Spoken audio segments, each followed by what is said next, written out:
Today, Donald Trump is pandering and peddling lies and stereotypes. On Memorial Day, I proudly stood with a black man. What do you think would have happened if black Americans had stormed the Capitol? It's the same guy who wanted to tear gas you as you peacefully protested George Floyd's murder. Black voters place enormous faith in me. I've tried to do my best to honor that trust, staying true to the values set that we share. They're trying to erase black history. We're going to write black history. All right, that's President Joe Biden yesterday speaking in Philadelphia at Girard College, which is a black boarding school in Philadelphia. Kamala Harris was there. They're launching this new initiative called Black Voters for Biden-Harris as black voters continue to flee the Democratic Party. Donald Trump right now, again, we're 5 months from Election Day, but right now he's got more support with black voters than any Republican in modern history. We'll see if those numbers hold into November. Yeah, it's pretty incredible. Joining us now, a member of Project 21, publicist and political activist Whitley Yates, and senior lecturer of African American Studies at the University of Maryland, College Park, and Democrat political analyst Jason Nichols. Good morning to you both. So, Jason, Biden trying to hold on to his slipping support among black voters. A report from Politico just out this morning saying that Biden's black voter troubles are setting off alarm bells with black Democrats. As prominent black officials and lawmakers, they're warning the Biden campaign that time is running out to get their message across. Was his message heard yesterday? Good job of painting a picture of what America would look like under Donald Trump again, and the fact that Donald Trump is the same guy that he was in the 70s when he was ignoring black people who tried to rent apartments at his buildings. He's the same guy who, with the Central Park 5 or Exonerated 5, called for their lynching. He's the same guy who was saying the very same things about good people on both sides at Charlottesville. I think he did that, but he also was most importantly trying to let people know about his accomplishments and the work that he's been doing to help communities of color and, of course, all Americans. And that would go specifically to Philadelphia. Things like gun violence, the fact that the most significant gun legislation in decades came under this administration. And as a result, we've seen gun violence in Philadelphia significantly drop. So he's going to talk about the things, clearing up some of the misinformation about unemployment. People think unemployment is at a 50-year high when it's actually at 50-year lows. And he's trying Does it feel like that out there to you, Jason? Does it feel like that, the unemployment rate?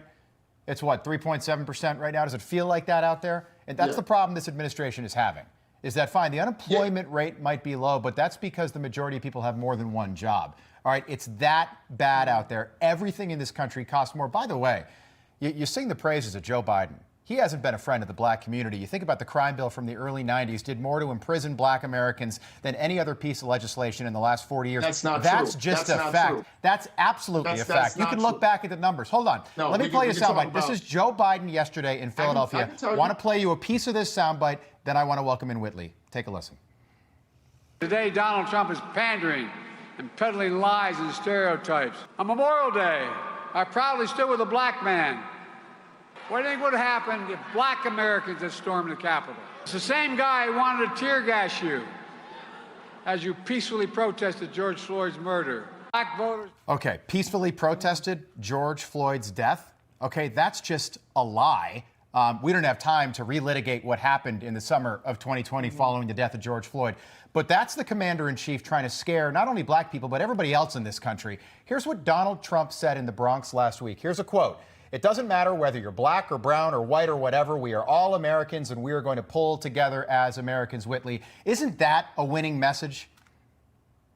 Absolutely. There's a winning message of opportunity that's coming from the Trump campaign that black voters and specifically black men are attaching themselves to. And the truth is, what Jason refused to say is that the Biden administration is not connecting with black voters, and they need to, because they have been the backbone not only of the Democratic Party, but of Biden's administration this entire time. And they have provided absolutely nothing besides high crime rates, high inflation, fentanyl pouring into our communities, and basically telling us that we're mediocre citizens and we should just be glad to be here, and that if we don't vote for them, that we're not black. They have completely conflated our color, and they commodify our race, and then they utilize that to pander to us and fearmonger to us to push us to the polls.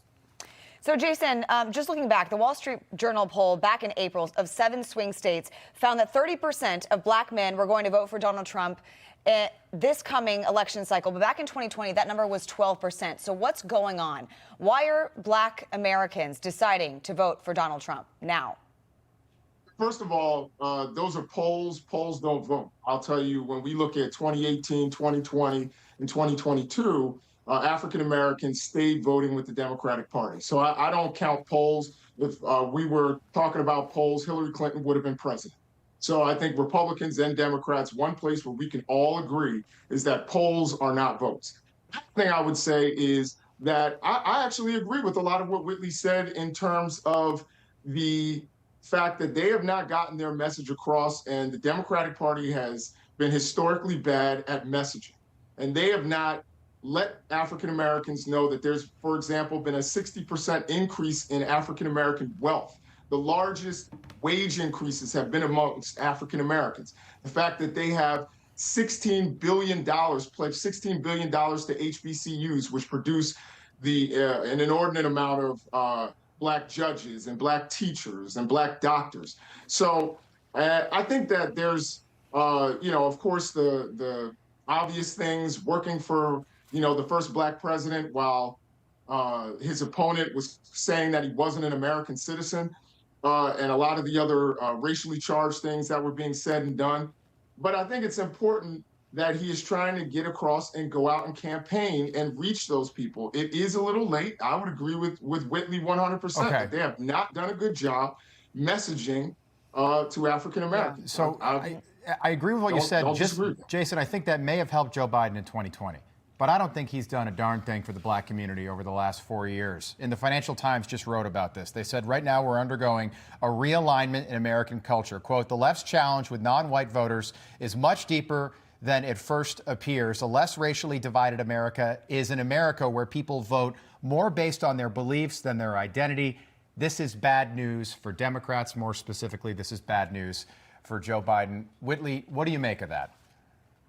Jason said that the campaign is late, but truly it's latent when it comes to this community, because the truth of the matter is that they don't want symbols of change. They want substantive. They want policies that produce for American people. They want opportunities to have agency, build business, and to be able to traverse the capitalistic society that we live in. And that is not what the Biden administration has provided to the black community. They have provided nothing but handouts, not hand-ups. And what they're expecting is for the black community to turn out and be the backbone for them. And they have woken up and said, we're not going to do it. You've provided us promises and political platitudes, and you have not performed. Show me policies, and I need to be able to feel how those policies impact me, and nobody is feeling it. And it's not just the black community, it's the entire American constituency that is looking and side-eyeing the Biden administration because they're not believing what they are telling us. Appreciate you both being on. Whitley Yates, Jason Nichols, thank you. We're doing this because of that New York Times Siena poll that says Donald Trump right now has got 24% support